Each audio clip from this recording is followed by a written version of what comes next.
Aujourd'hui, dans Danscussion & Co, Antoine Turmine et Raquel Bastazine sont nos invités de l'actu de la scène. Robert Saint-Amour réfléchit aux suggestions du spectateur. Jérôme Pruneau livre sa chronique du Printemps des fêtes. L'équipe de Danscussion & Co vous présente ses coups de cœur de l'automne. Réalité et enjeux des programmateurs et programmatrices artistiques est le thème des grandes discussions. Et Jérémy Vitupier nous emmène quelque part dans le monde. Jingle!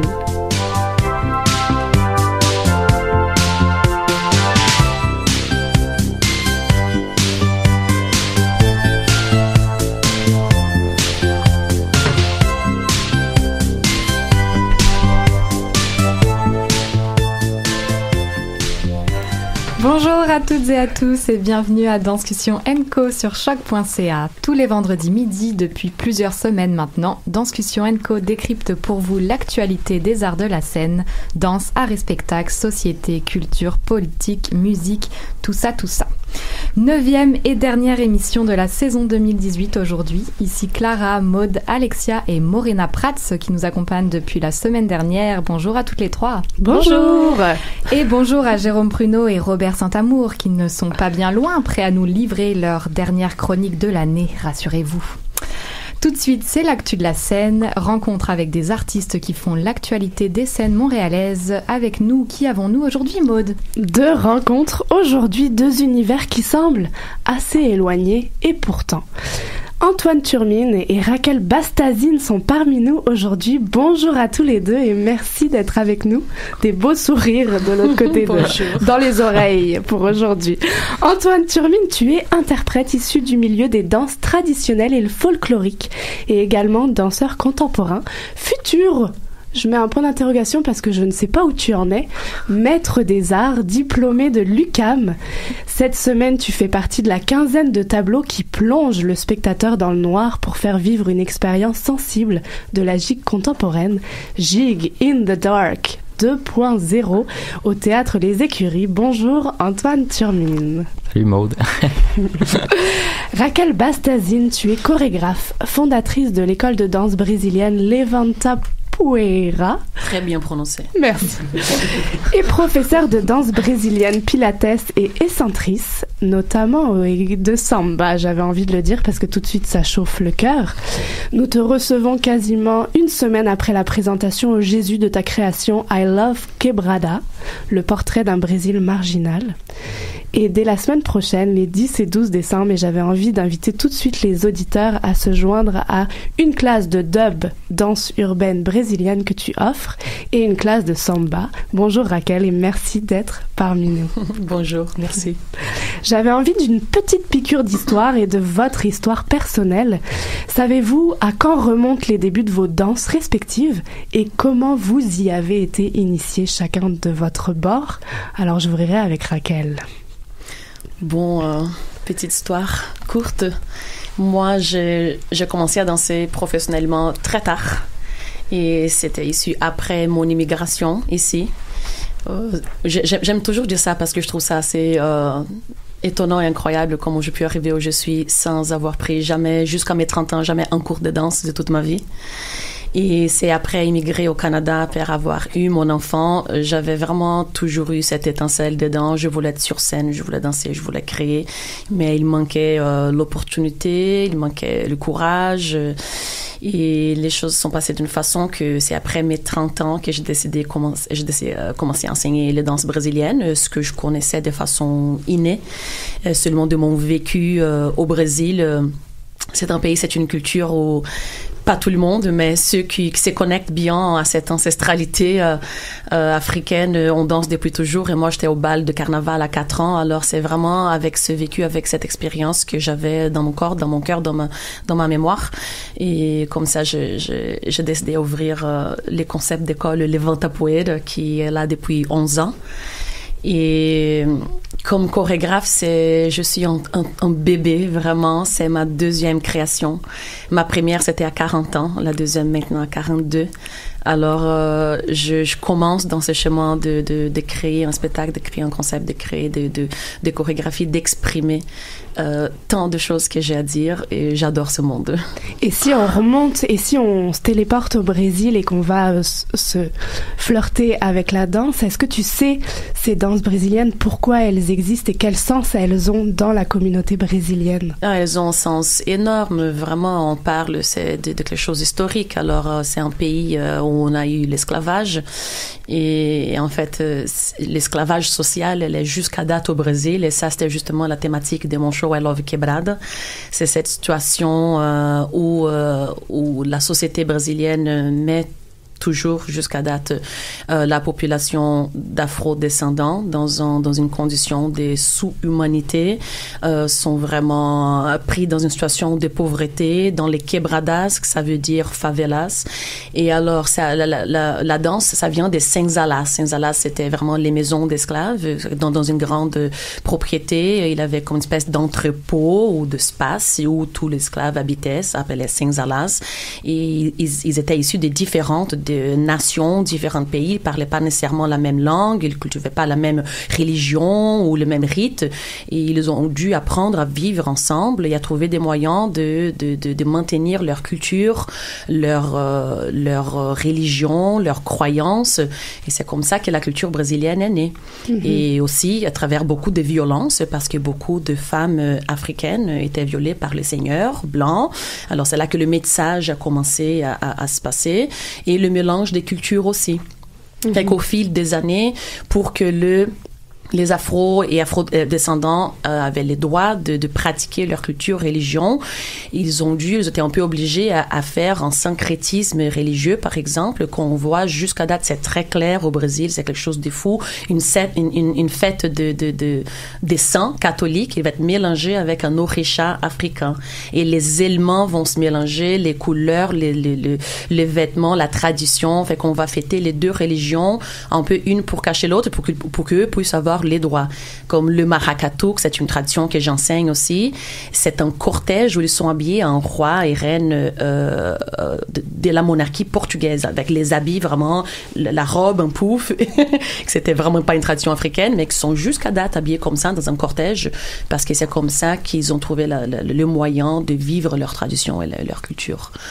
Alors, le peuple brésilien, vraiment, la danse, les manifestations culturelles, c'est quelque chose de très fort et que moi, je vois vraiment comme un moyen de survie. Mm-hmm. Parce que là, la situation, elle est tellement agressante et difficile de plus en plus, surtout maintenant, mm-hmm. avec un nouveau gouvernement élu vraiment d'une pensée, d'une philosophie ouvertement fasciste.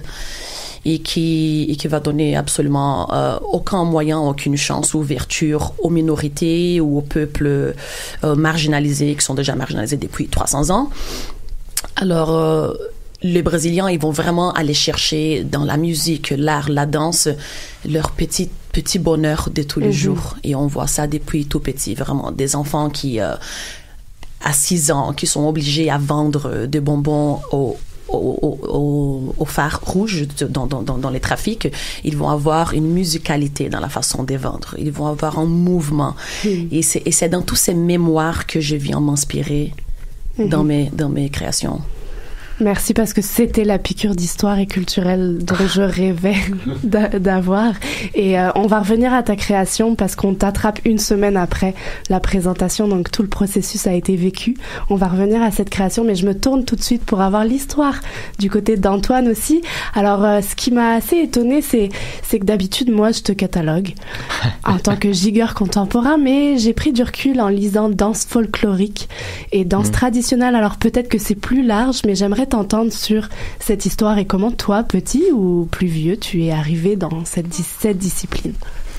Moi, j'ai commencé, j'avais 10 ans à peu près, là, 9-10 ans. Puis, en fait, ce qui m'a donné la piqûre, c'est, tu sais, on parle beaucoup de médiation culturelle. Puis en fait, c'est ça, moi je viens de Drummondville, puis il y a un gros festival qui s'appelait, c'est ça, le Mondial des cultures. Puis il y a un groupe africain qui était là, qui faisait une espèce de grande animation avec des tambours, de la danse. Puis ça m'a vraiment scotché. Puis mes parents, ils m'ont laissé danser avec eux autres. Puis il y avait une école de danse à Drummondville qui faisait de la danse folklorique, fait que dans le fond de la danse internationale traditionnelle.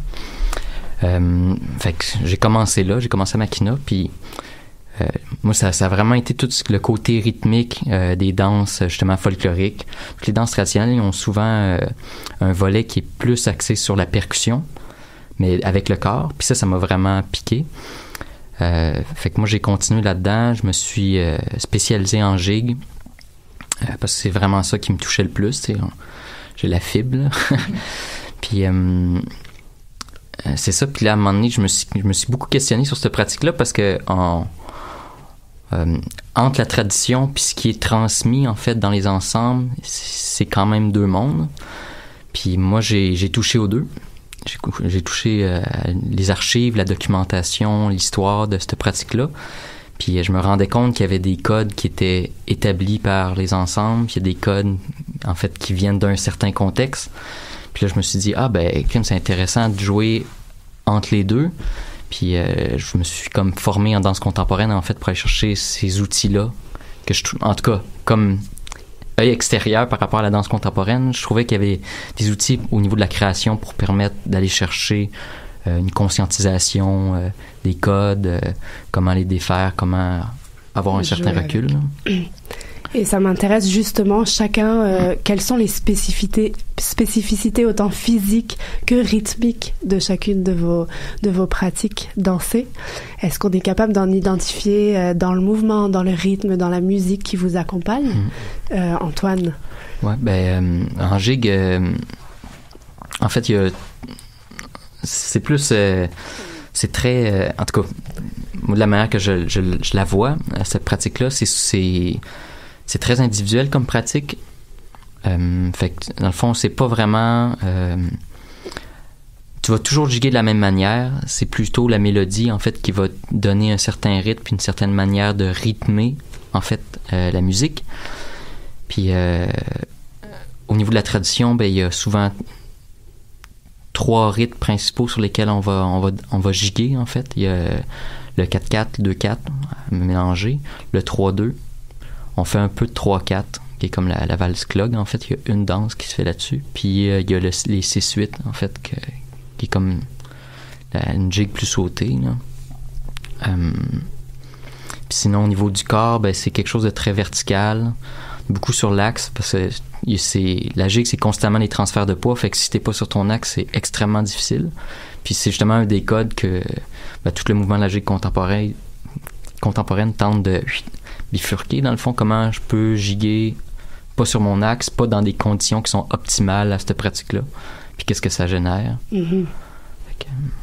Et alors, si je me tourne vers toi, Raquel, pour répondre à cette question de spécificité autant physique que rythmique de ta pratique de danse brésilienne, ou plus spécifiquement certaines danses que tu pratiques. Ouais, c'est un peu difficile à répondre parce que l'univers de danse brésilien, il est tellement vaste et riche.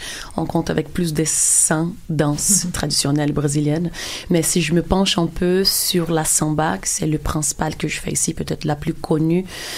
La samba, spécificité, c'est un rythme binaire et on va vraiment suivre cette rythmique-là avec chaque partie du corps et dont la complexité d'apprendre. C'est vraiment pas une danse facile à apprendre. Bon, ça fait 11 ans que j'enseigne à Montréal. Il y a toujours la journée du déclic magique. Il y a des gens qui passent 1 an avec moi et qui vraiment s'essayent et qui séparent les parties. Le pied, ça va, les hanches, ça va, les bras, ça va, mais il n'y a pas une harmonie. Mais là, la journée magique du déclic, je le sens. Et c'est tellement profond, cette sensation, je vous jure. Je vois ce miracle, c'est passé devant moi et le sourire des gens quand ils comprennent les déclics et que le corps rentre dans cette harmonie. C'est comme si le corps jouait la chanson. Vraiment, on n'a même pas besoin de plus entendre, juste le mouvement du corps à faire. Et les épaules, les hanches, les pieds, les genoux, tout va dans une direction différente. Si je parle un peu de la samba, mais je trouve ça intéressant aussi parler du mouvement le plus récent, que c'est le passinho. En fait, la musique, c'est le funk carioca, qui est assez controversé et c'est un rythme assez électronique, mais qui est basé, quand on va vraiment à la base du rythme, ça vient de sources africaines et que c'est vraiment la fièvre, c'est le rythme des jeunes qui jouent sur les radios, où tous les artistes pop modernes vont s'en servir de ces rythmes comme Anita ou des artistes internationaux et tout. Et Nous, on appelle ici du punchacha. Ça fait vraiment punchacha. Et on suit ça avec les hanches en faisant des carrés des hanches. Ouais, je ne sais pas si je réponds à ta question. Mais... on a juste envie de danser. C'est ça, vu les sourires autour de cette table, est-ce que tout le monde peut danser la samba? Je pense à les Robert. Gars québécois, venez danser. Yes. Parce qu'il n'y a que des femmes dans mes cours. C'est pas possible, pourquoi? j'ai jamais compris ça. Je viens de faire un show avec 48 danseuses, avec ES. Panga. Alors au Brésil, pourquoi est-ce je que sais pas, t'es c'est la capable culture, d'identifier? C'est au Québec, les mecs sont gênés ou pensent que c'est trop de hanches, trop sensuel, je sais pas. Mais c'est cool de voir des gars bouger les hanches, non? Oui, je trouve ça Il génial. y en a 3 autour de la table. Il y en a donc... un qui danse là, je vois.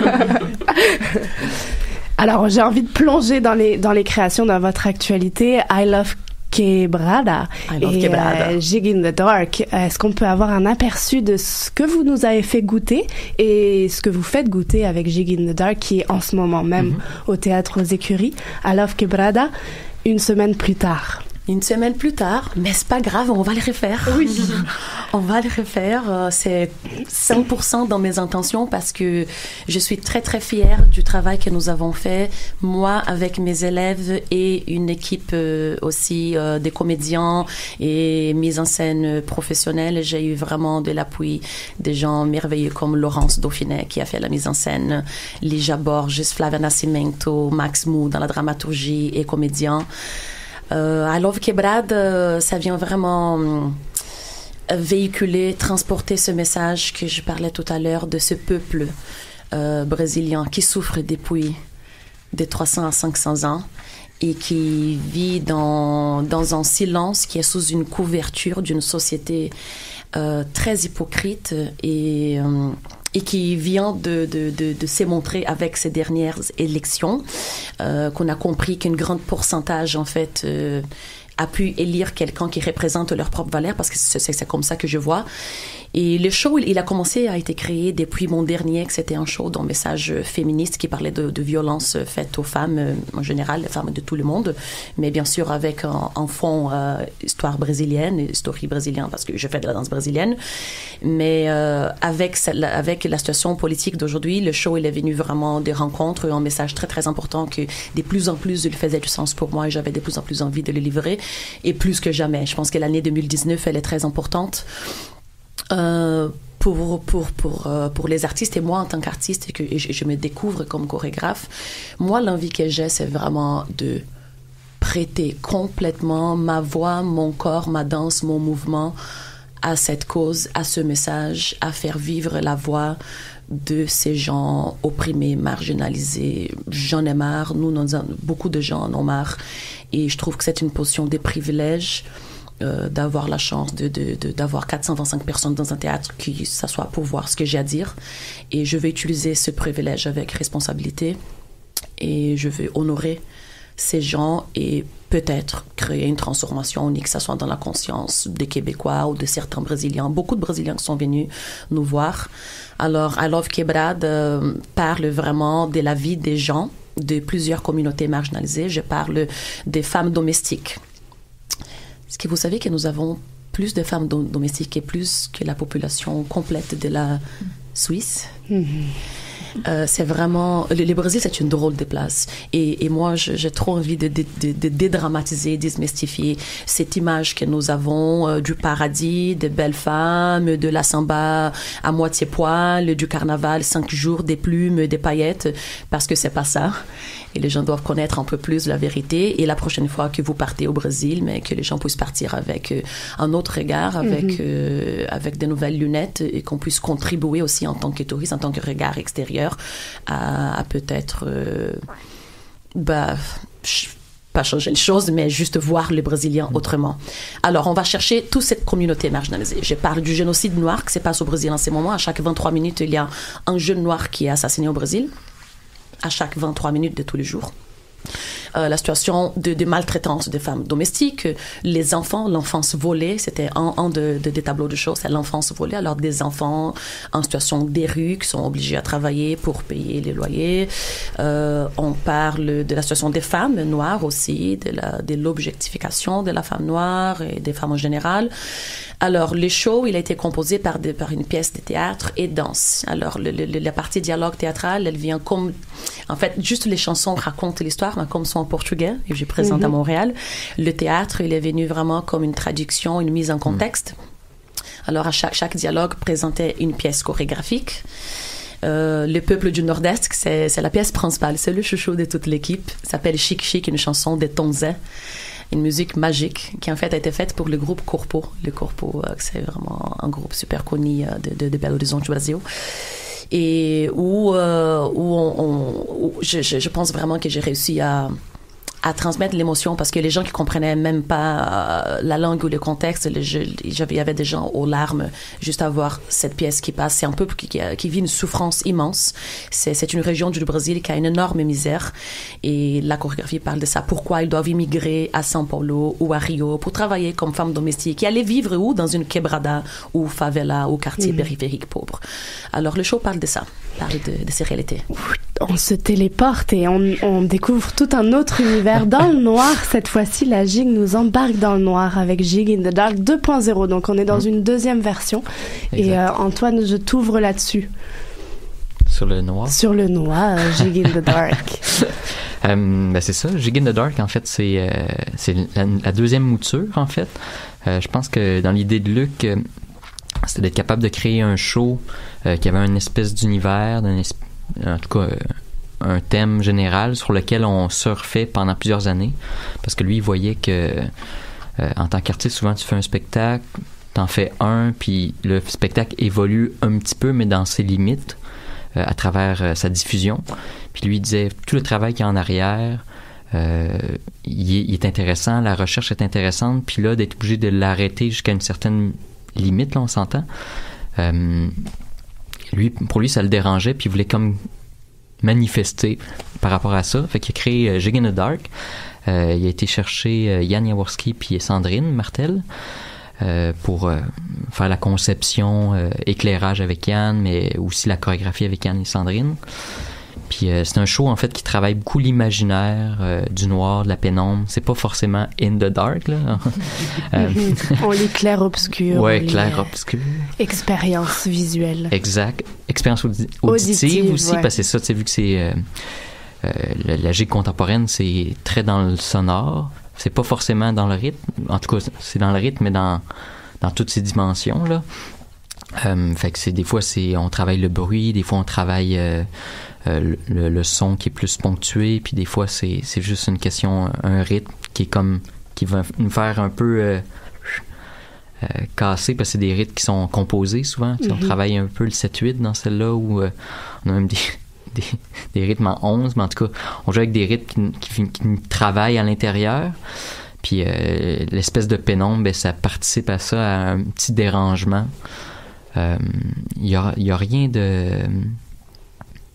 Il y a pas d'histoire. C'est plus... c'est comme une expérience, une sensation. On travaille dans vivre. Ouais. C'est une quinzaine de tableaux qu'on peut retrouver au Théâtre aux Écuries. C'est une bonne question, le nombre. Là, ouais. Mais... En tout cas, c'est ce qui est écrit. Ah, ça se peut.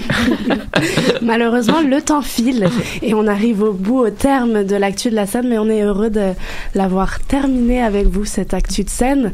Alors, pourquoi ne pas aller vivre l'expérience dans le noir avec Gig in the Dark 2.0 de la Bijico jusqu'au 9 décembre aux Écuries, et puis prendre ces 2 workshops et aller découvrir tout l'univers de Raquel, de dub et de samba avec l'école Levanta Poeira.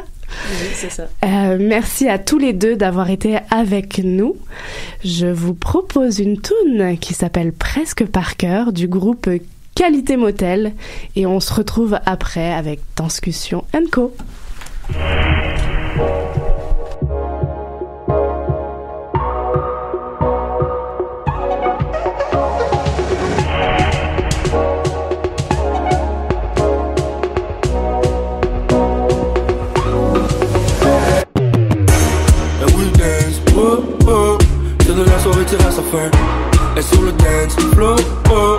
qu'elle veut quand même regarder même. So we dance, oh oh.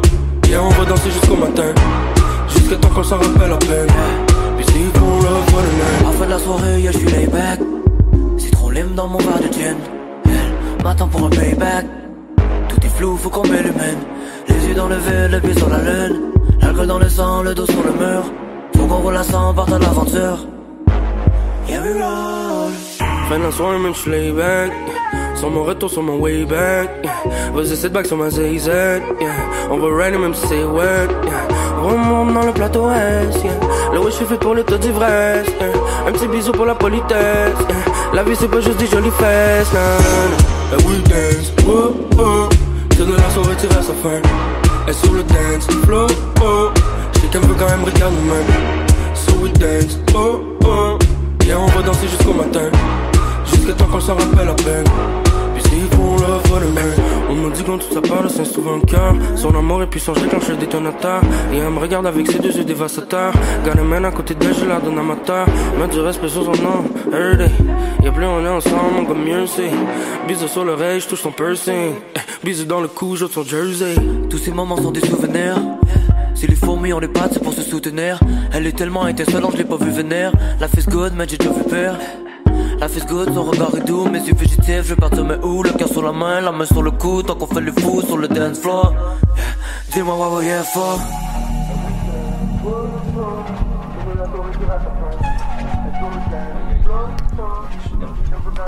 Vous écoutez toujours Danscussion & Co sur choc.ca. Robert Saint-Amour et son billet d'humeur, ses réflexions sur sa posture de spectateur. Voici son moment. Arrivé aujourd'hui après nous avoir partagé ses choix de spectateur, voici les suggestions du spectateur. Robert, c'est à toi. Merci Maude. Bonjour à vous tous encore. Très heureux de vous retrouver encore cette semaine pour la dernière chronique de la saison. Et pour celle-ci, je veux porter mon regard sur les semaines plus sombres qui se présentent devant nous. Non, je ne parle pas des journées froides tout autour du solstice d'hiver, mais plutôt de ces soirées avec les différentes scènes avec leurs projecteurs tout éteints. Parce que voyez-vous, le temps des fêtes, ce temps des réjouissances, est aussi synonyme d'agenda de sortie chorégraphique toute vide.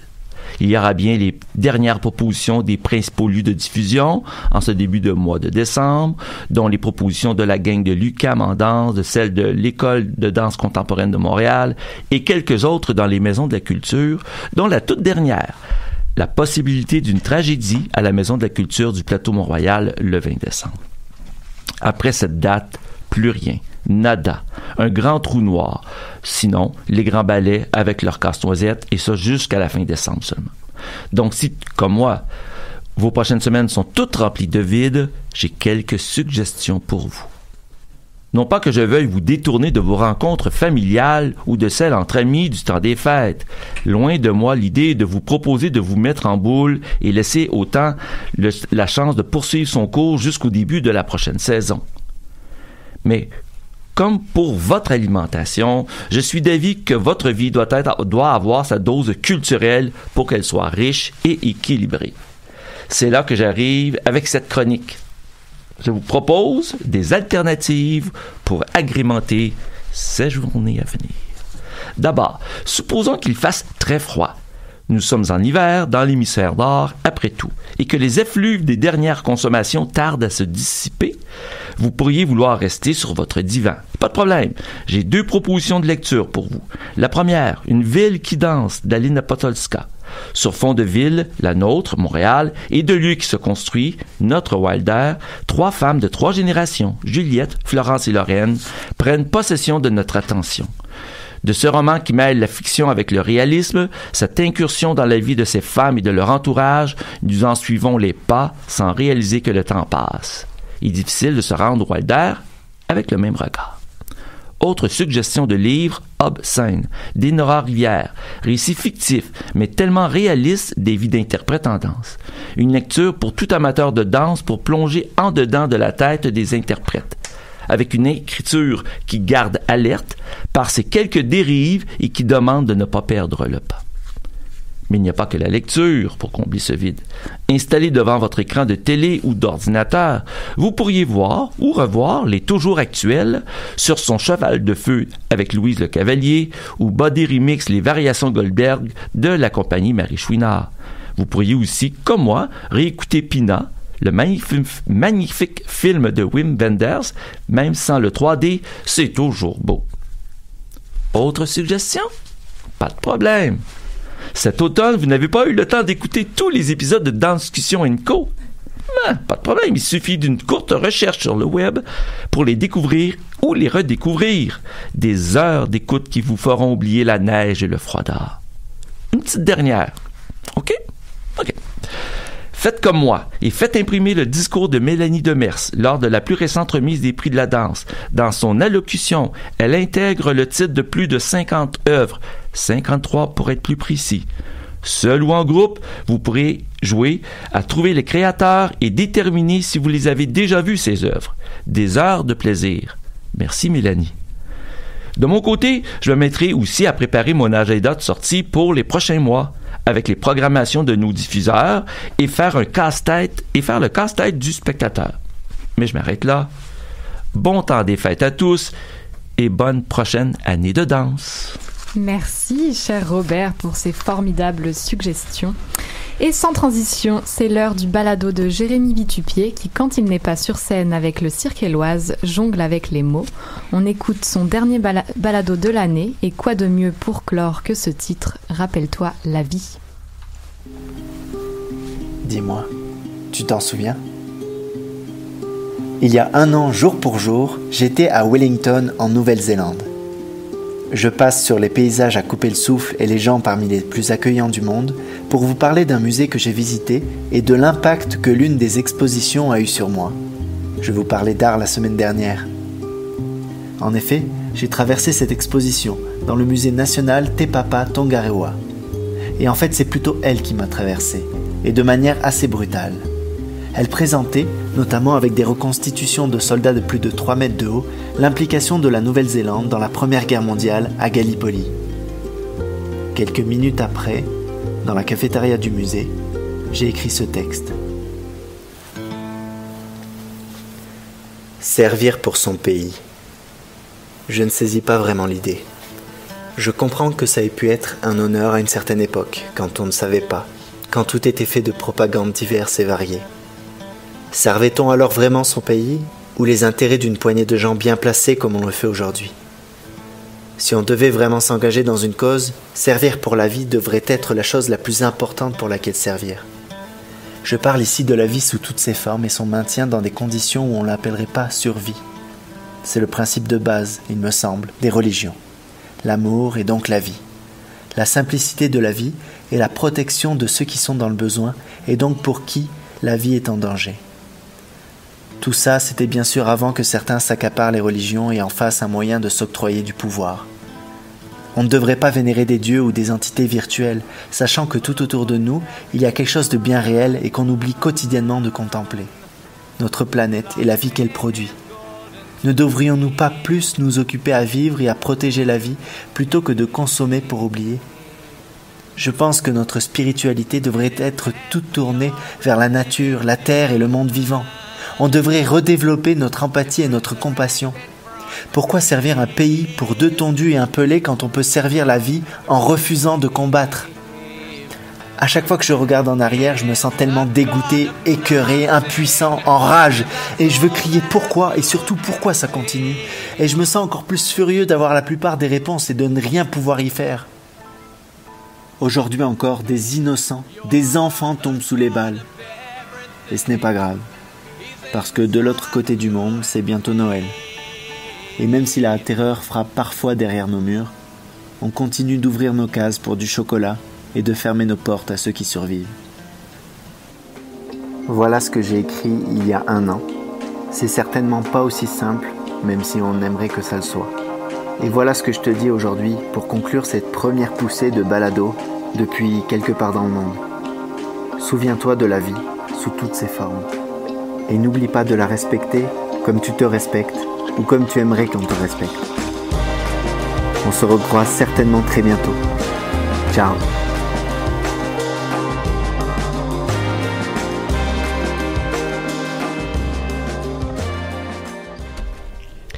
Tout l'automne, il a réfléchi pour nous, pour vous, des faits de société, des réalités politiques, sociales et financières dans le milieu des arts et de la culture. Semaine après semaine, Jérôme Pruneau a décrypté le sujet de son choix dans sa chronique En eau vive. Cette semaine, il prépare les fêtes de fin d'année et il vous propose, en décembre, mettez un art de Noël dans votre salon. Bonjour Jérôme, nous t'écoutons. Bonjour Maude. Allô, vous toutes et tous fidèles, déjà parmi les fidèles de Danscussion & de la Gaspésie, du lac Saint-Jean, de Rouen-Noranda, de Montréal, d'un coin de Bretagne, de l'autre côté de l'Atlantique, coucou Véro, ou de Grisefjord, petit village du Nunavut, le plus proche du pôle Nord, à 1140 km exactement, qui peut-être nous écoute. Et si c'est le cas, ça tombe bien, car j'aimerais vous emmener naviguer dans ces contrées lointaines, proches de celles du Père Noël, pour cette dernière émission du mois de décembre, qui appelle quand même pour la partie chrétienne de la planète, encore la première religion du monde avec ses 1,7 milliard de fidèles, à quelques réjouissances de fin d'année. Profitons donc de cette période festive pour amorcer une réflexion sur cette surconsommation du temps des fêtes qui booste nos portefeuilles en imaginant que subitement ils sont plus gros qu'à la normale et nous permettent de nous engouffrer dans une frénésie du « j'en ai pas besoin mais c'est pas grave, je l'achète quand même » en tentant de penser un peu différemment afin de faire entrer dans nos salons un art de Noël et non un arbre, ce fameux sapin qu'on coupe, un vrai, alors qu'on en perd déjà chaque minute l'équivalent de 33 terrains de football et qu'il faudrait mieux en planter pour compenser nos trajets en voiture par exemple, sachant qu'il en faudrait 140 pour 6000 km. À vos pelles. D'où ma question du jour. Comment transformer la frénésie débilo irresponsable, à laquelle je consens avoir participé à une époque, oui, en une célébration artistique et culturelle où chacune ferait preuve d'intelligence sociale et collective en consommant des spectacles d'art vivant, des expositions ou des livres. Autrement dit, peut-on consommer de l'art plutôt que des produits made in China enrubannés d'un plastique dégueu dont on ne veut plus voir la face? Et là, tout de suite, certains me sautent dessus en me disant que les spectacles, les expos et les livres sont eux aussi des produits de consommation qui, eux aussi, participent, surtout les livres, vu qu'ils proviennent des arbres, à l'extinction de la planète. On tourne en rond, me direz-vous. Peut-être. À une exception près quand même. C'est que si l'art participe par certains aspects à une consommation qui détériore, un élément fondamental compense largement cette portion négative. L'art fait du bien, au sens thérapeutique du terme, physiquement et mentalement. Oui, le contact avec l'art laisse une trace indélébile dans la tête et dans le cœur de ceux qui le consomment, si tant est qu'on puisse finalement parler de consommation. Non, l'art ne se consomme pas, il se délecte. Il est un orfèvre du monde des sens, de ceux qui assemblent le puzzle de l'univers en faisant rêver les insomniaques, comme moi, en remplissant les êtres d'émotions positives, suggestives, imaginées et imaginaires. L'art est une pensée en mouvement, il humanise les consciences guerrières, il émerveille et rend un sourire volé par la guerre à un enfant dévasté. Les clowns docteurs des âmes et des corps en sont témoins, ils redessinent les contours d'une vie mal en point, heurtée par la maladie. L'art est ainsi thérapeutique. Il soigne l'Alzheimer en redonnant un peu d'estime de soi, en permettant de retrouver quelques repères, il consolide la force créative en la mobilisant à nouveau. Le geste artistique pose donc un acte de communication en proposant l'échange immédiat, fût-il simplement visuel devant une œuvre que l'on peut regarder des heures dans une contemplation salvatrice parce qu'elle nous transporte dans un ailleurs qui nous appartient, quelque chose de l'ordre du sacré, un ailleurs qui construit un rapport au monde unique. C'est la beauté non définie, cette fameuse esthétique individuelle et subjective qui pourtant devient aussi collective dans son acception culturelle au sens anthropologique du terme, comme l'énonce un Edward Tillord, c'est-à-dire cet ensemble complexe qui englobe les connaissances, les croyances, la morale, les lois, les coutumes et toute autre capacité et habitude acquise par l'homme, dont les arts, en tant que membre d'une société. L'art, c'est donc aussi donner du sens à nos façons d'être, d'agir et de faire. Cet effet thérapeutique d'ailleurs se ressent de plus en plus au point que les instituts se sont multipliés, les initiatives ont fleuri et le Musée des Beaux-Arts de Montréal a lancé une grande première mondiale. En effet, depuis le 1er novembre 2018, un peu plus d'un mois, et les membres des médecins francophones du Canada pourront prescrire à leurs patients des visites au Musée des Beaux-Arts de Montréal. Adjuvant au traitement conventionnel, ces ordonnances médicales inédites permettront aux patients et à leurs proches, familles et aidants, de profiter des bienfaits de l'art sur la santé dans le cadre de visites gratuites. Oui, l'art fait du bien, comme en témoignent les nombreuses études colligées par Pedro Mendoza dans son étude intitulée « Impact favorable des arts sur la réussite éducative des jeunes et dans diverses sphères de la société ». Celle-ci stipule notamment que les arts améliorent la connectivité neuronale, sous-tendant la résilience psychologique, qu'ils ont une influence positive sur l'attention et la mémoire de travail et qu'ils favorisent la détente, la relaxation et une activité neuronale plus développée et complexe. Bref, qu'on se le dise une bonne fois pour toutes. Vivre d'art et d'eau fraîche est bien plus qu'une consommation frénétique du temps des fêtes. C'est un bienfait, un état d'esprit, plus encore un mode de vie au sens de Stuart Hall, une palette de couleurs dans votre panier de Noël et probablement pour bien moins cher puisqu'on trouve de l'art à tous les prix. Certaines soirées musicales coûtent moins de 15 $ à Montréal dans les petites salles de concert comme le Petit Outremont. Les livres varient entre 15 et 60 $ en grande majorité. Un billet de spectacle de danse se vend, on peut en trouver autour de 30 $ quand une entrée au musée varie aux alentours de 20-25 $. Et croyez-moi, l'offre ne manque pas. En tout temps, ou presque, Robert, et tout lieu, Montréal vous propose une panoplie inimaginable d'œuvres juste là, devant vous, pour vos yeux, vos oreilles, votre imagination, votre cœur, votre tension artérielle qui fout le camp, vos angoisses amoureuses, un beau show de punks, pour ça c'est bon, ou vos articulations rouillées, et là je vous recommande bien évidemment la danse contemporaine ou le cirque, qui sont pas mal forts pour vous montrer qu'à tout âge, le corps est un bel outil. Bref, chers amis qui nous écoutez, prenez vos économies qui sont dans votre portefeuille et pas celles qui n'y existent pas et allez remplir votre panier de Noël d'art à offrir à votre famille, amis et autres cousins que vous n'avez pas vus depuis 20 ans. Vous verrez combien ce sera plus facile de faire vos cadeaux sans avoir besoin de prendre l'auto pour aller chercher un aspirateur sans fil électronique à filtre à injection auto-nettoyant cybernétique encapsulé à 349 $ pour offrir à votre blonde, vu qu'en plus, c'est fini le temps des cadeaux sexistes dégueulasses comme ça. Non. Pour le même prix, vous pouvez vous délecter d'une soirée à la Tohu, de 3 expos au musée, d'un spectacle de danse, d'un bon concert, 2-3 livres minimum, avec encore la possibilité de prendre un verre les yeux dans les yeux avec votre amoureuse ou votre amoureux pour discuter de ce que vous venez de voir, ressentir, écouter ou lu. L'art dans ce cadre devient un cristallite, terme que j'emprunte à notre docteur en chimie Robert, merci Robert ici présent, autour duquel s'organise une nouvelle vision du monde, celle qui consiste à sortir du consommable pour vivre un instant présent, à passer du jetable à quelque chose d'éternel et à considérer le geste physique et esthétique comme une guérison plutôt que la plaie du geste mécanique d'un ouvrier qui fabrique dans un ailleurs souvent déshumanisé pour convenir à nos fureurs d'achat. Oui, quand vous aurez installé pour ce Noël un art dans votre salon, vous verrez combien grâce à lui, vous apprendrez à devenir l'être plutôt que l'avoir. Tout ça me fait penser à un petit air de musique joyeux qui conviendrait parfaitement à ce temps des fêtes qui s'en vient et que je me dois de dédicacer à Maud d'ailleurs, vu que c'est elle qui me l'a fait découvrir. Alors ça va comme suit. When you're smiling... When you're smiling, the whole world smiles with you. Et voilà, allez à Jacques Taès, passez de belles fêtes. Merci Jérôme, j'ai hâte de recevoir mes cadeaux de Noël de ta part, particulièrement. Je vais y penser. Virgule musicale avec la Bolduc tout croche et son grand travailleur. Restez avec nous.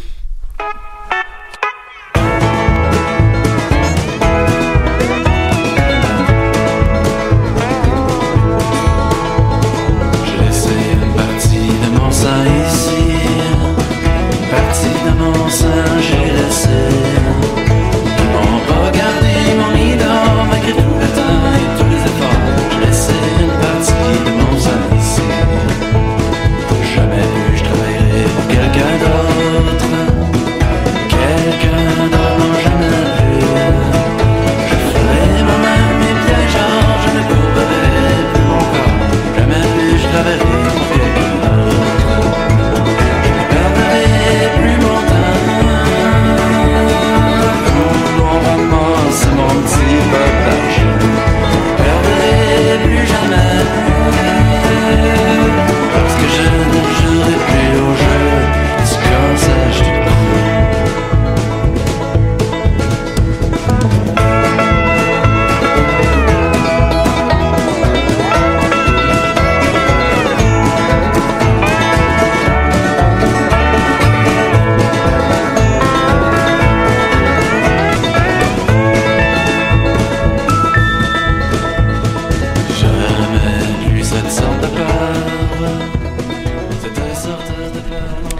de retour dans Discussion & Co sur choc.ca. L'automne touche à sa fin.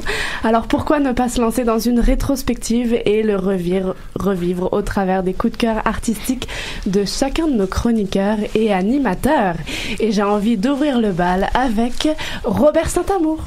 Oh, merci Maude. Et effectivement, le défi était de taille de trouver mon coup de cœur de cette saison. Mais après avoir repassé les souvenirs de toutes mes sorties, je dois reconnaître que mon plus gros coup de cœur en est un théâtral et qu'il est pluriel. Donc, mon plus gros coup de cœur, je l'ai eu pour le plus récent chapitre des Intimistes, leur 12e. Pour vous expliquer, j'assiste aux soirées de ce collectif féminin depuis leur 5e chapitre, il y a plus d'1 an. Cette belle gang de femmes, je les ai connues grâce à une bouteille lancée à la mer sur les réseaux sociaux et dont j'ai lu le message. J'ai donc d'abord été découvrir Patricia Rivas au Fringe en 2017 et elle m'avait totalement conquis. C'est donc par elle que j'ai connu les soirées intimistes et depuis ce temps, je les suis assidûment. Dans leur plus récent chapitre, Laurence A. Perrault, Tania Arana, Sandrine Quinn, Patricia Rivas, Sarah Quetta, Audrey Lavigne et Vanessa Selly colorent d'une touche toute personnelle et nous présentent des aspects tout intimes d'elles-mêmes et de leur famille. Chacune de leurs textes m'a ému et troublé, me faisant passer des rires aux larmes. Elles se présentent à nous, riches de leur honnêteté et de leur franchise, chacune avec son texte finement écrit et brillant de leur simplicité dans la présentation.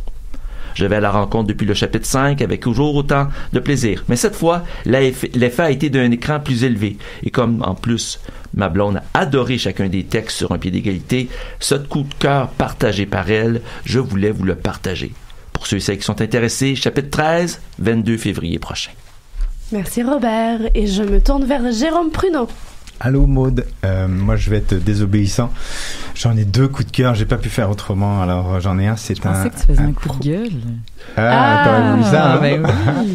Peut-être n'est une pas la prochaine fois, commande. Alexia. Jérôme Pruneau. Non, moi mon premier coup de cœur, c'est un livre. C'est un livre de David Foikinos qui s'appelle Vers la beauté. Alors, j'ai trouvé que cet auteur a une écriture ciselée extraordinaire avec une beauté de forme dans les mots. Chaque mot est posé. C'est pas un gros livre. Il doit faire autour de 200 pages.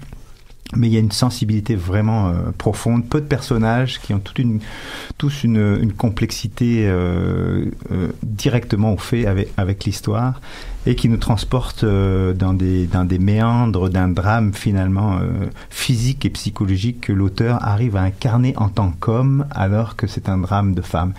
Et ça, je lui trouve une capacité à se mettre dans la peau d'une femme. C'était très intéressant. Alors ça, c'est mon premier coup de cœur vers la beauté. Je vous le recommande à toutes et tous. Mon deuxième coup de cœur, c'est un espace de discussion qui s'est ouvert mi-octobre et qui manquait probablement, où j'ai trouvé là aussi une grande sensibilité autour de la table, des sujets toujours intéressants, profonds, et qui manquait, à mon avis, à la danse. Alors, c'est une émission qui s'appelle Discussion & Co. C'est sur Choc FM, choc.ca, pardon. Et en fait, pas de nombrilisme non plus. Non, c'est pas du nombrilisme, mais je trouve que on a pu ouvrir, on a rencontré des gens formidables tout l'automne. Ça fait 9 émissions et ça a été d'une richesse. On a vraiment navigué dans de beaux horizons. Alors je trouve que cet espace, il est important de le dire, il faut continuer à le faire exister. Je vous en félicite, toute l'équipe, mesdames. Merci, il continue dès janvier et je me tourne vers Alexia Martel. Oui, je continue la rébellion. J'ai choisi, alors je vous dis pas mon nombre de coups de cœur tout de suite. Alors je sais pas si ça vous est déjà arrivé de sortir d'une salle d'exposition ou d'un show ou du cinéma et de ressentir que vous avez été témoin de quelque chose d'un peu plus grand que vous. C'est le genre d'œuvre qui ouvre une petite porte à l'intérieur de soi. Moi, j'ai eu le feeling pour 3 œuvres, ce feeling-là pour 3 œuvres cet automne, et j'ai pas été capable de trancher. Alors, mon numéro 1, c'est une performance que j'ai vue à Actoral, Ghostwriter and the Broken Handbrake de Miette Varlop, une artiste visuelle belge qui dit aimer rendre visible ce qui est invisible. C'est un univers musical complètement éclaté. Elle a des performeurs avec elle sur scène incroyable. Ils tournaient sur eux-mêmes comme des derviches là, pendant comme 45 minutes non-stop en chantant puis en s'échangeant des instruments de musique. Sérieusement, si vous voyez ce nom quelque part, vous y allez. Numéro 2. Théâtre-cirque, on est ailleurs, j'ai eu 4 ans à nouveau parce que oui, un de mes faibles dans la vie, c'est les vieux clowns un peu weird. Que voulez-vous, je suis attendrie à chaque fois. Donc le solo Icaro du metteur en scène italiano-suisse Daniele Finzi-Pasca qui a créé ce solo il y a 26 ans. Daniele nomme son style théâtral comme étant du théâtre de la caresse. Vous voyez le feeling? Vraiment, je suis sortie de là en ayant ben trop pleuré et en voulant prendre Daniele dans mes bras pour le reste de la soirée. Maud et Jérôme peuvent témoigner. Et mon numéro 3, c'est un film qui est encore à l'affiche, alors garochez-vous pour aller voir ça à tous ceux qui ne me lisent pas. Un film hommage au poète québécois Yves Boisvert dont je connaissais pas le travail, mais je sens que mon hibernation se fera avec ses mots. C'est un film coécrit par Yann Giroux et Guillaume Corbeil avec l'incroyable direction photo de Yann Lagarde. On retrouve les comédiens Martin Dubreuil et Céline Bonnier qui sont merveilleux. Vraiment, je vous le conseille. Merci Alexia. On se tourne vers Clara Garzarek. Il semblerait qu'on soit une belle bande de rebelles parce que moi non plus, j'ai pas vraiment respecté la consigne. Parce que tous ceux que je vais vous nommer sont comme autant de petites étoiles qui, plus que d'avoir illuminé mon automne, s'ajoutent une à ma constellation personnelle et continuent d'éclairer ma route. Voici. Un fou rire collectif et contagieux initié par David Rancourt lors de Nous ne sommes pas tous des danseurs à Québec, un rappel vibrant à notre humanité à l'unisson. Les sœurs Schmout qui répondent aux questions des spectateurs sur leur gémellité dans l'entité du double, production de densité. On en rêvait, elles l'ont fait. L'hilarant et désormais célèbre numéro des serviettes des gars de Machine de cirque à la Tohu, un petit bijou. La première scène du film Thunder Road de Jim Cummings au FNC, une scène brillante et jouissive d'oraison funèbre où se marient malaise, rire et inquiétude, parce que la vie ce n'est pas tout noir ou tout blanc. Le personnage de Philippe Catherine dans le film Le Grand Bain de Gilles Lelouch, un joyeux humain décalé dans un feel-good movie euphorisant et bienveillant. Cette phrase, extraite du livre Voyager léger de Mélissa Véro, qui depuis sa lecture m'habite et me rappelle l'urgence d'agir. On passe sa vie à attendre le bon moment, ce qui fait qu'il y a des choses qui ne naissent jamais et d'autres qui meurent trop tôt. Et enfin, cette autre phrase qui résume tout, extrait du balado de notre cher Jérémy Vitupier, Rappelle-toi l'art. Les œuvres sont comme des bulles d'oxygène qui proposent de nouveaux chemins. Ce sont des guides éclairés et hétéroclites pour bâtir des avenirs possibles et fuir les mondes impossibles. C'est tout pour moi. Juste ça? Oh, c'est vrai. Juste ça. Et alors, j'embarque avant Morena. Eh ben, je n'ai pas respecté ma propre consigne non plus. Alors, pour ma part, ex aequo, Icaro de Daniele Finzi-Pasca et Les Trois Petits Vieux qui ne voulaient pas mourir du théâtre du Fret. On avait reçu Isabelle Rancier. Elle se cache avec 2 autres comédiennes derrière des masques. Et alors... pour les deux, cet abandon des artistes affublés de costumes, de maquillage, de théâtre masqué pour porter des sujets hyper sensibles et ces scènes qui deviennent ingénieusement modulables pour porter ces propos m'ont ultra touchée. Alors si vous croisez Les Trois Petits Vieux, ne pas hésiter. Ils vous parleront de la mort avec tant de justesse, d'ingéniosité et de sensibilité que vous pourrez tranquillement aller vers la lumière. Et oui. Et Morena, à toi. Alors, j'ai respecté la consigne. Bravo, merci, Morena. Alors, mon coup de cœur s'intitule Refuge. C'est une pièce chorégraphique de Vincent Dupont que j'ai vue à l'Atelier de Paris. Et je précise que je choisis cette œuvre non pas parce que rien ne m'a marqué à Montréal, mais parce que j'étais à l'extérieur du pays tout l'automne, jusqu'à tout récemment. Refuge, donc, met en scène 2 hommes, Vincent Dupont et Raphaël Dupin, qui sont manutentionnaires sur une chaîne de tri. Leur travail consiste à monter, déplacer, empiler et organiser des boîtes en carton.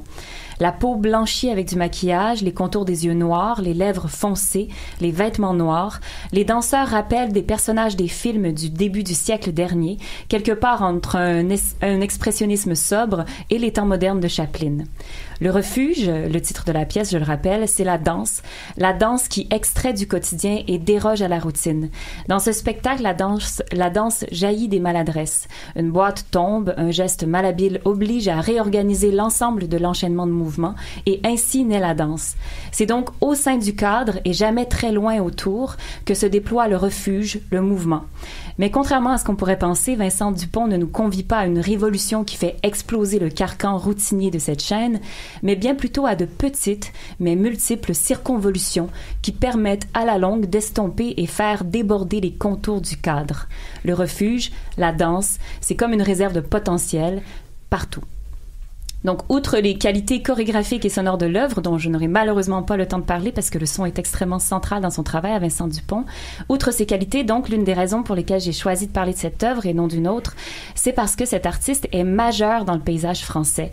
Il agit comme un poumon, une source d'inspiration pour beaucoup d'artistes et, malgré le succès d'estime dont il jouit, il reste trop peu diffusé. Et pour expliquer ce manque, cette absurdité, même beaucoup disent que les programmateurs sont frileux. Et étant donné, donc, nous recevons en deuxième partie d'émission des programmateurs et directeurs de structures artistiques, j'avais envie de renvoyer cette question pour un peu faire la lumière sur de leur point de vue, en fait, sur cette question de la frilosité, si c'en est une. Merci Morena, merci l'équipe. On se fait une virgule musicale avant les grandes discussions. Je vous invite à écouter Spellbound de Ghostly Kisses.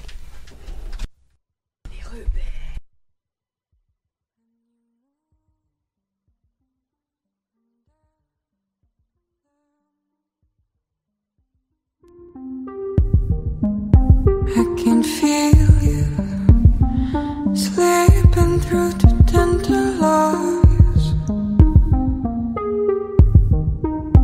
when you sing your words of dancing.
Vous écoutez toujours Danscussion &Co sur choc.ca. De retour en studio avec Maude, Morena et Alexia à la régie. C'est l'heure des grandes discussions, une rencontre avec des acteurs culturels autour d'une thématique proposée. Réalité et enjeux des programmateurs et programmatrices artistiques, c'est le thème qu'on a souhaité aborder aujourd'hui pour cette dernière émission de la saison. Et pour nous en parler, nous avons le plaisir d'accueillir 3 représentants de 3 lieux de diffusion des arts de la scène incontournables. Joanne Aubry, programmatrice du Théâtre de la Ville à Longueuil. Bonjour Joanne. Bonjour. Olivier Bertrand, directeur artistique du Théâtre La Chapelle Scène Contemporaine. Bonjour Olivier. Bonjour. Et David Laurin, co-directeur artistique du Théâtre Jean Duceppe. Bonjour David. Bonjour. Merci à vous 3 d'être avec nous aujourd'hui. Alors, on va découvrir comment on choisit des artistes, des œuvres pour constituer la programmation d'un lieu culturel, le programme d'une saison. Et on va découvrir aussi vos programmations respectives pour l'année 2019. Mais avant toute chose, j'aimerais vous entendre sur ce qui fait la spécificité, la ligne directrice des 3 lieux que j'ai nommés, à savoir le Théâtre de la Ville de Longueuil, la Chapelle Scène Contemporaine et le Théâtre Jean Duceppe. Je me tourne tout de suite vers Joanne, le Théâtre de la Ville de Longueuil. En fait, il faut d'abord dire que le Théâtre de la Ville, c'est un pluridisciplinaire qu'on appelle. Autrement dit, on représente toutes les disciplines. Alors moi, je m'occupe plus spécifiquement de la programmation dans toutes les disciplines autres que le théâtre et de la danse, alors qui sont réservées à Anne-Marie Provencher chez nous, qui est aussi notre directrice artistique. Alors, la programmation se fait en amont beaucoup. Là, je devrais dire qu'en ce moment, moi, je suis en train de faire la programmation pour la saison 19-20, c'est-à-dire que je suis déjà dans le calendrier du printemps et de l'hiver 2020. Alors, le printemps-hiver 2019, pour moi, c'est déjà chose du passé, même si c'est pas encore arrivé. C'est ça. Et puis, grosso modo. Et puis, je dirais que la première chose qui me vient à l'esprit quand vous parlez de programmation, comment on fait une programmation, moi, c'est le coup de cœur, c'est l'émotion. Alors, c'est la première chose que je peux dire. Olivier, La Chapelle. La Chapelle est donc un théâtre pluridisciplinaire aussi maintenant, enfin sur le terme pluri, multi, inter, donc il y a toujours des questions qui se posent, donc voilà. Bon, en tout cas, c'est un lieu effectivement qui a la spécificité de présenter des formes très diverses, de théâtre, de cirque, de musique, de danse bien sûr, quoi. Donc voilà, mais peut-être qu'il y a aussi la particularité d'aller à des endroits justement que je nommerais spécifiquement interdisciplinaires, où il s'agit justement de sortir des disciplines traditionnelles et où les disciplines peuvent se rencontrer à l'intérieur d'un même projet. Dans ce cas-là, bon, c'est comme ça en tout cas que je le nomme pour l'instant. Donc on arrive à des formes hybrides qu'il serait difficile de mettre dans une discipline traditionnelle. Donc, et on les nomme interdisciplinaires. Donc c'est quand même une des spécificités du théâtre. Voilà. Après, c'est aussi un endroit qui travaille beaucoup avec des artistes de la relève, mais pas uniquement, qui travaille beaucoup sur justement sur des formes les plus, je dirais, alternatives. Donc il y a vraiment un endroit, le souhait de chercher des formes qui cherchent aussi, donc des nouveaux formats de présentation. Voilà pour l'instant. Donc David, le Théâtre Jean Duceppe. Nous, on est un peu aux antipodes, c'est-à-dire qu'on est dans un registre grand public, donc le Théâtre Jean Duceppe qui a été fondé il y a 47 ans maintenant, vraiment dans une volonté d'aller chercher un petit peu monsieur, madame, tout le monde, soit qui est jamais allé au théâtre, puis comme une première incursion, ou des gens qui veulent juste retrouver des bonnes histoires racontées d'une façon simple, mais tant que ça reste grand public en fait. Donc oui, l'interdisciplinarité se pourrait par exemple chez nous, tant que ça demeure accessible au plus grand nombre. Donc nous, on va lire des textes, on va aller voir des spectacles, puis c'est la qualité qu'on essaie de retrouver. Et puis la nouveauté là avec notre nouvelle direction artistique, c'est qu'on essaie de la coller sur l'actualité un petit peu plus. Mais sinon, on fonctionne beaucoup au coup de cœur aussi. Donc quand on va voir des spectacles à l'étranger, puis qu'on va faire traduire donc en langue québécoise, puis qu'on va présenter, qu'on va produire nous la compagnie Jean Duceppe, ça va être souvent des coups de cœur qu'on sait qu'ils peuvent se retrouver sur une scène québécoise, puis que ça va retrouver le même écho aussi, parce qu'il y a des coups de cœur qu'on a à l'étranger. Là, je suis allé à Londres cet été, puis il y a des coups de cœur que j'ai eu, mais qui sont éminemment locaux. La résonance est locale. C'est des trucs qui se passent là-bas, puis que les gens ici, c'est sûr que c'est pas la même réaction. Donc, on a tout ça à tenir en compte. Et puis, il y a la création québécoise, donc un autre volet qu'on a, des auteurs en résidence qu'on doit accompagner au niveau de l'écriture. Donc, c'est ce qu'on fait. chez nous. Vous parlez de coup de cœur et je trouve ça intéressant. Je me demande, en tant que directeur artistique, programmateur, programmatrice, sentez-vous que vous avez une responsabilité envers votre public qui vous pousse à dépasser vos propres préférences et à poser des enjeux plus larges dans vos choix de programmation, des enjeux sociaux, politiques, économiques, artistiques, culturels? David? Assurément. C'est ce que j'ai appris au contact de mes premiers directeurs artistiques que j'ai rencontrés, Claude Poisson, Denis Bernard, avant que je devienne moi-même directeur artistique, puis qui me disaient ce show-là me fait peur, je le fais pour mon public. C'est pas un show qui me fait résonner tant que ça, mais je sais qu'il y a un public qui va complètement adhérer à cette proposition-là. On a fait lire à notre comité de lecture et il y a 3 femmes sur le comité qui ont complètement réagi à ça et je peux pas passer outre cette réaction-là. Puis, on doit toujours garder ça en tête quand on programme. Des fois, il y a des shows qui nous font plus peur que d'autres parce que nous, on adhère moins, mais il faut le faire parce que sinon, on finit par s'adresser toujours aux mêmes personnes qui sont des gens qui nous ressemblent, c'est-à-dire jeunes blancs francophones de 35 ans, puis on perd la notion du grand public. Tu sais, c'est ça aussi, c'est l'universalité dans ce qu'on propose est super importante, mais c'est ça, des fois, il faut permettre à des gens qui ont moins l'occasion de se voir, de se reconnaître sur une scène, de l'être. Et puis, là, on pourrait en parler pendant super longtemps, mais en ce moment, il y a plein d'enjeux.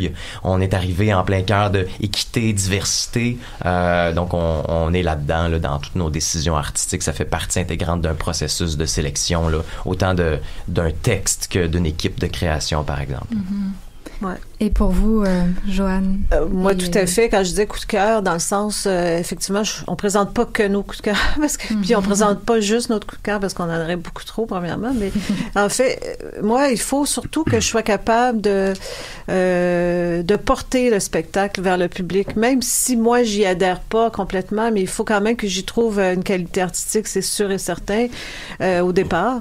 Il faut être capable de défendre, entre guillemets, un spectacle, même si on est plus ou moins d'accord avec. Puis c'est important. Effectivement, nous, en plus, on est à Longueuil. On est dans une banlieue qui est encore moins, je dirais, qui est peut-être plus homogène que Montréal. Alors, on veut amener justement les gens ailleurs, leur présentant des spectacles qui pourront les bousculer un petit peu. Il faut trouver un juste équilibre, je dirais, entre le populaire et des spectacles plus émergents. On en fait de plus en plus chez nous. On a développé depuis 2007 un espace qui s'appelle le Petit Bar de Jean-Louis, qui est 140 places et qui sert justement à faire ce type de spectacle-là. Par exemple, on y a présenté les Hors-Chauves il y a pas longtemps. C'était archi plein, alors que les gens ne la connaissaient pas du tout, qui est une femme d'origine israélienne qui vit en France, mais qui a vraiment fait un spectacle magnifique, complètement improvisé, qu'on n'aurait pas fait peut-être au Théâtre de la Ville il y a peut-être 5 ans. C'est vraiment en train d'évoluer. Puis l'interdisciplinarité est très présente aussi. Quand je pense à un spectacle comme Danse la sa danse, qui mélangeait la chanson et la danse, on en a de plus en plus. D'ailleurs, ça nous pose des fois un petit peu un problème parce que dans nos salles formatées, je dirais, dans le sens, dans la façon de traiter nos programmes et tout ça, bon, on a une série chansons, on a une série danse, on a une série... Là, à un moment donné, on se retrouve avec des spectacles qui sont multidisciplinaires, puis on n'est pas capable de les mettre dans une case. Fait on est en train de beaucoup réfléchir à ça, je dirais, dans le milieu de la diffusion en général au Québec, qui évolue beaucoup et constamment depuis, je pense, les 5 dernières années. Il y a une grosse différence. Ouais. Olivier, quelque chose à rajouter? Vous parliez de responsabilité tout à l'heure, donc dans le cadre et dans le format qui est celui de la chapelle, moi je mettrais plutôt la responsabilité avant tout du côté des artistes, c'est-à-dire se sentir effectivement une responsabilité forte là-dessus, donc dans la mesure où cet endroit qu'est la chapelle est vraiment un endroit justement d'ouverture et encore une fois d'expérience, enfin je l'ai peut-être pas dit tout à l'heure, mais en tout cas c'est un petit peu l'idée, quoi. Donc, et c'est vraiment un espace qui doit permettre et continuer à permettre justement à des artistes d'explorer des zones, je dirais peut-être les plus inconnues possibles pour eux d'abord, donc et qu'ensuite évidemment il est très important une fois que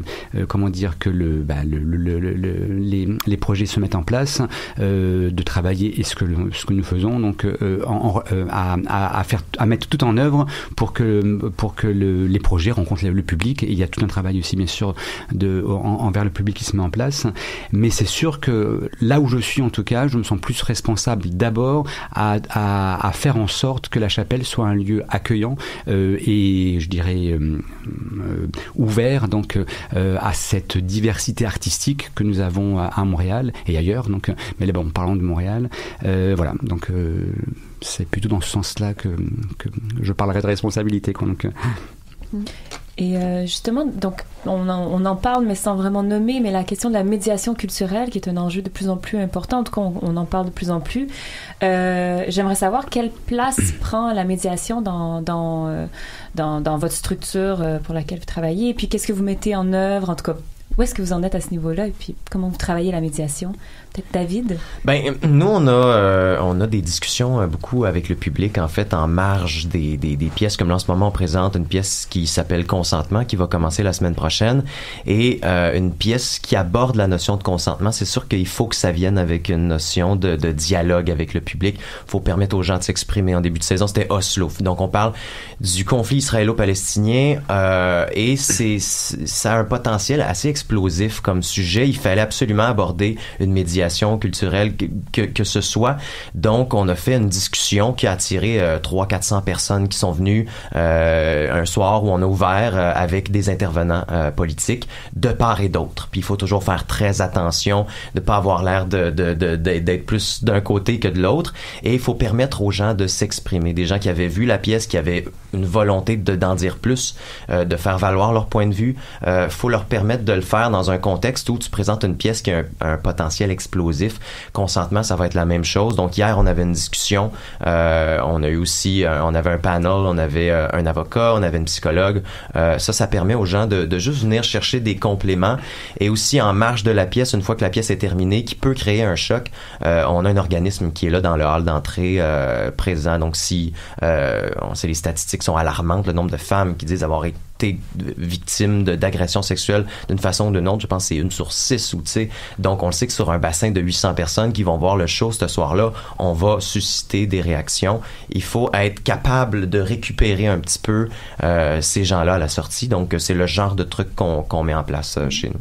OK, donc plutôt des activités qui sont vraiment soit tout de suite après le spectacle ou avant, ou en tout cas qui entourent vraiment l'événement du spectacle. Ouais, c'est ça. Donc on s'adapte aussi à chacune des productions. Là, tu sais, des fois la demande est peut-être moins là. Des fois c'est scolaire. Donc dans le cadre de Des souris et des hommes, c'était vraiment plus une médiation au niveau scolaire. On avait des groupes et tout ça. Donc c'est un autre genre on envoie le budget ailleurs un petit peu. Donc on s'adapte à chaque fois, dépendamment des productions. Joanne? Ouais, nous aussi on le fait. On fait de la médiation. En fait, nous surtout en théâtre et en danse, parce que le Théâtre de la Ville, à l'origine, avait une majeure en théâtre. Ça a évolué avec le temps, mais donc, on le fait surtout, en danse, on le fait beaucoup de médiation, puis c'est toujours aussi autour des spectacles, c'est avant ou après. On a commencé à le faire aussi en musique de concert. En musique, on va probablement en faire aussi la saison prochaine en conte, parce qu'on commence aussi une nouvelle série en conte. Alors, on va commencer à faire de la médiation aussi autour du conte, dans des groupes, cette fois-ci, qui sont sur le territoire de la ville de Longueuil, qui vont tourner autour de la diversité, puis qui vont être autour aussi de la langue française. Alors, puis pour ensuite amener ces gens-là à venir voir du conte dans nos salles. Alors, c'est ça, grosso modo. Et Olivier?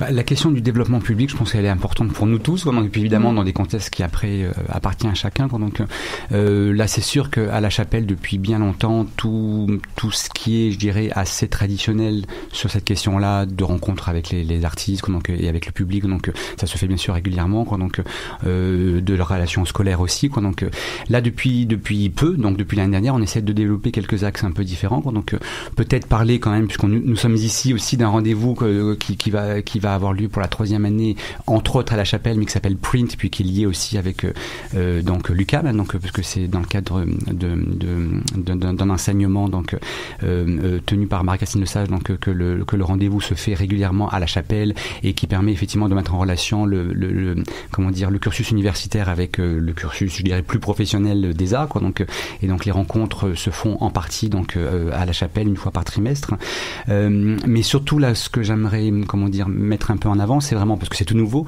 et ça nous importe aussi. Ça veut dire que il y a deux choses. Ça veut dire que la première, c'est que la chapelle est un lieu vraiment très très connu de la communauté, mais là depuis les quelques années que j'y suis, donc je me suis rendu compte qu'il y avait beaucoup à faire sur la question du quartier, donc et que le quartier est énorme, donc est très dynamique aussi bien pour les gens qui y habitent que ceux qui y travaillent, les organismes communautaires. Donc il y a tout un programme voisinage qui se nomme comme ça, qu'on met en place petit à petit, qui est énorme dans le sens où les axes sont très nombreux, mais on commence à le développer depuis l'année dernière. Donc, et puis un autre qui a à voir avec le voisinage, mais qui ouvre un axe un peu différent, c'est justement les 12 et moins, c'est-à-dire les enfants.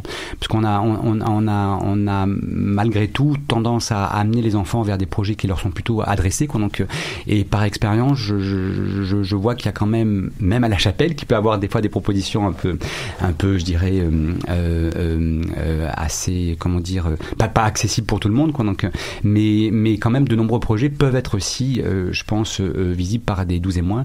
Donc on travaille avec un projet qui s'appelle Récréation, avec une école de 400 élèves qui est juste à côté de la chapelle. Ça nous ramène au voisinage, justement sur tout leur cycle de scolarité, pour petit à petit les amener dans le lieu, les amener à rencontrer les artistes, les techniciens, comment dire, tout ce qui fait un spectacle, pour les amener bien sûr au spectacle finalement, mais convaincus que même enfants, donc il y a des formes contemporaines en danse, en théâtre, et quelle que soit la discipline, qui leur sont accessibles. Donc c'est voilà, on travaille là-dessus. Je dois ajouter la médiation près des scolaires chez nous, c'est très très importante. Là, on reçoit, nous, environ 14 000 enfants par année. Donc, on fait beaucoup de médiation à ce niveau-là, aussi en danse et en théâtre. Alors, peut-être plongeons, si vous êtes d'accord, un petit peu dans ces programmations, dans ces différentes programmations, en tout cas de 2019. Si vous pouvez nous donner un petit aperçu de ce qui nous attend rapidement. On sait qu'on ne pourra pas détailler chaque artiste, mais en tout cas, allez-y comme vous le sentez, Olivier. Non, on reste sur toutes les disciplines là, parce que c'est vrai que c'est pas. Oui, alors c'est vrai qu'il va falloir choisir. Moi, je m'étais concentré un peu sur la danse. Mais tu peux garder cet angle si c'est plus simple. Oui, je sais pas si c'est plus simple. Du coup, là, ça me. Voilà. Non, ça veut dire qu'on reste. La chapelle, comme on est effectivement sur un nombre de représentations assez limité, donc c'est 1 ou 2 semaines grand maximum. Donc le nombre de projets est très nombreux. Donc là, il doit y avoir une bonne dizaine de projets sur l'hiver, les printemps. On va pas parler de tous les projets. Donc, mais parlons déjà de la rentrée. Ça veut dire juste après les fêtes. On mène des collaborations régulières avec certains organismes. Donc, et il y en a une auquel nous sommes particulièrement attachés, qui s'appelle Densité, pour ne pas le citer, et qui lui-même est un producteur, donc qui accompagne des artistes plutôt du chant chorégraphique. Donc, et c'est vrai qu'on ouvre la saison prochaine avec un projet de Densité, donc nous avons le plaisir d'accueillir, donc avec l'artiste Eduardo Ruiz Vergara, donc voilà, donc qui est un artiste, d'ailleurs je ne sais plus de Colombien, merci Maud. Voilà, donc, et là je trouve qu'on est vraiment à un endroit parfait par rapport à ce que nous pouvons soutenir et montrer, parce que oui, c'est quelqu'un qui vient du chant chorégraphique, mais le projet c'est un projet avec musique live et 3 interprètes, dont lui-même, donc on est vraiment dans un rapport d'espace, de plateau, de performance, et puis de questionnement aussi de tous ces éléments là, qui est très très très singulier. Donc j'ai eu l'occasion de voir une étape très avancée l'année dernière, donc au mai. Voilà, donc j'ai l'impression qu'on est un des bels endroits à la chapelle pour accueillir effectivement des artistes comme lui. Donc voilà, restons effectivement dans la danse, comme ça laisse un axe, parce qu'il n'y en a pas, donc il n'y en a pas tant que ça. Donc pour ce qui est de l'hiver, un tout jeune, donc qui était d'ailleurs anciennement interprète de Robert Dance Company, là, donc qui est en ce moment à la Place des Arts, donc qui s'appelle Sovan Rochon-Tromtep, donc Promtep, pardon, excusez-moi. Donc lui, sa spécificité, et puis ce qui est aussi intéressant pour nous, c'est que il a deux backgrounds, si je puis dire. Donc celui de la danse urbaine, puisque donc c'est quelqu'un qui a beaucoup pratiqué et qui pratique toujours la danse urbaine. Donc, mais il a aussi toute une formation de danseur contemporain. Donc puisqu'il a fait, je ne sais plus quelle école, mais une école en tout cas de danse contemporaine, et dansait beaucoup avec des compagnies. Donc, et il arrive avec trois interprètes qui viennent eux de la danse urbaine. Donc avec lui, son parcours aussi de danseur contemporain sur une forme qui est en pleine création, mais qui va nous amener effectivement à un croisement, je n'en doute pas, de genre, je dirais, donc tout à fait intéressant. Donc la pièce s'appelle Un temps pour tout, et j'en finirai pour la danse, puisqu'on reste sur cet axe-là, donc avec la dernière pièce de la saison, qui sera la nouvelle création de Clara Furry, donc qui est en train de créer un solo pour l'actrice, performeuse, danseuse, Céline Bonnier. Voilà, donc et ça sera pour le mois de mai pour clore la saison de cette année, quoi. Donc voilà. Parfait, le rendez-vous est noté. Joanne? Oui, nous, ça va dans tous les sens, évidemment, vu qu'on est pluridisciplinaire, mais c'est sûr que ça va aussi autant avec Cœur de pirate, qui est très grand public, avec aussi Loud, qui est pour nous une incursion dans le hip-hop. C'est quand même assez récent pour nous. Et je suis très heureuse parce qu'on a pu le faire dans une de nos salles qui est multidisciplinaire et qui est aussi multiforme, je peux dire.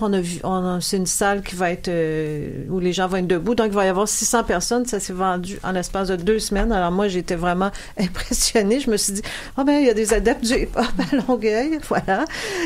Il va y avoir aussi la compagnie Virginie Brunel en danse que moi, je connais pas parce que c'est moins ma tasse d'été, si je peux dire. Mais semble-t-il que c'est très bon aussi.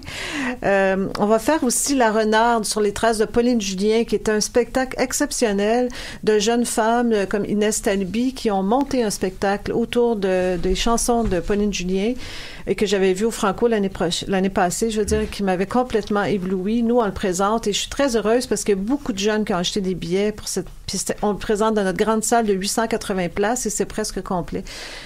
C'est pour nous vraiment une belle opportunité de découvrir, surtout pour les jeunes qui ne connaissent pas Pauline Julien. Alors, je dirais qu'en gros, c'est ce qui marque l'hiver qui s'en vient, l'hiver-printemps qui s'en vient. Ouais. David. Alors, chez nous, dès la semaine prochaine, comme je disais, il y a la pièce Consentement, écrite par l'auteure anglaise Nina Raine, qui aborde la notion de consentement. C'est fait de l'intérieur et de l'extérieur. Donc, au début, la première partie, c'est des avocats qui discutent de leur cas. Et tranquillement, dans la deuxième partie, ça leur arrive. C'est-à-dire qu'à même un couple, il y a cette fameuse zone grise là, qui est... on sait pas, est-ce qu'il a franchi la ligne, est-ce qu'il a pas franchi la ligne. Les autres amis avocats embarquent là-dedans. Il y a un procès. C'est ça. Ça nous force vraiment à nous questionner sur cette fameuse zone grise-là. Il n'y a pas de réponse qui est donnée aux spectateurs. J'ai l'impression que ça va faire beaucoup jaser. Ensuite, on passe au Terrier, qui est une pièce de David Lindsay Abaire, un Américain, qui est mis en scène par Jean-Simon Traversy. C'est une pièce qui est, comment je pourrais dire ça, une pièce lumineuse sur le deuil, si je peux dire ça comme ça. Donc, comment est-ce qu'on passe au travers du deuil de son enfant? Donc, c'est souvent un sujet qui est tabou, c'est un sujet en même temps qui est d'une profondeur, mais comment on aborde ça? Cet auteur-là a essayé de prendre le point de vue de parents qui essaient de s'en sortir, puis comment on voit la lumière après quelque chose comme ça? Comment est-ce qu'un couple peut résister à quelque chose comme ça? Il s'interroge là-dessus. Une très belle pièce, donc, qui met en vedette, entre autres, Sandrine Bisson, Pierrette Robitaille. Et on finit avec La face cachée de la lune, les œuvres phares de Robert Lepage, que j'ai croisé par hasard Yves Jacques sur un projet il y a quelques mois, puis il me disait, ça fait 15 ans que je le joue en tournée à travers le monde. Puis j'ai comme réalisé que c'est vrai, c'est pas revenu à Montréal, vous êtes pas revenu depuis 15 ans. Il dit non, ça serait le fun. Écoute, je vais en parler avec mon équipe. Moi, je me rappelle l'avoir vu, là, je commençais à faire du théâtre, donc c'est un super retour, un super beau retour des choses. Et puis, on va avoir un 5 à 7 aussi. On en a fait un là en début de saison où on servait mac and cheese, bière aux spectateurs. Et il y avait un spectacle pour 20$. Et là, on refait la même chose avec une pièce qui s'appelle Il faudra bien qu'un jour, avec Stéphanie Labbé et Daniel Proulx. Ça va être en avril. Merci beaucoup pour ce panel de propositions artistiques plus alléchantes les unes que les autres. On sera là. Merci d'avoir été avec nous. Le temps file. Malheureusement, on va devoir clore l'émission tous ensemble. Je vais me tourner vers Maude. Effectivement, j'ai envie de vous réinviter pour discuter encore plus des enjeux. J'ai énormément de questions, mais qui viendront sans doute dans une deuxième partie au niveau de la réalité montréalaise aussi. Mais ça, certainement qu'en 2019, vous recevrez à nouveau une invitation. Alors, clore un automne. Non, il n'est pas encore le temps de mettre les pieds sous les tables, tranquille, bien au chaud. Non, les offres culturelles, vous l'avez entendu aujourd'hui, continuent de fleurir en ce beau début de mois de décembre. Et en décembre, ça rime presque avec On sort. il faut l'imaginer. Surtout quand le thème récurrent est la célébration pour le mois de décembre, cabaret tollé au studio 303 demain soir et en même temps, coupez-vous en deux, allez au party du milieu de la danse à Circuit Est. Danse, les spectacles définissants, 3 petits points, théâtre, musique, danse, lecture, danse, offrez-la la culture, rêvez en grand et dites-nous à quoi ressemblera votre art de Noël dans votre salon 2018. Merci à tous nos invités, collaborateurs et chroniqueurs du jour. Merci à nos auditeurs. Nous vous donnons rendez-vous en janvier 2019 pour une nouvelle saison de Danscussion & sur choc.ca. En toujours aussi belle compagnie, bonne fin de semaine et surtout très belle et joyeuse fête de fin d'année et à l'année prochaine.